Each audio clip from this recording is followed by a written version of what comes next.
अब सदन में हम सवन के काज हैं, ये अधिकार प्राप्त है गो कि हम अपनी स्थानीय बोली में अपना वक्तव्य दे सकें। और जो लोग हमें चुन के भेजे काहे वे जब सुनेंगे तो बिन्नो अच्छो लगेगो कि हमारो जी लाला हमने चुन को भेजो का है। क्या बात।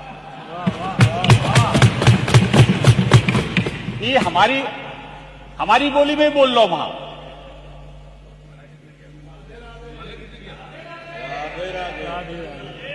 तो मैं एक बार फिर, और वैसे तो हम ब्रजवासी ठाकुर ते ही लाड़ा लड़ा में अपने थे, राधा रानी ते ही लाड़ा लड़ा में, पर आज हमारो तुम ते लाड़ा लड़ावे को खूब मन करो।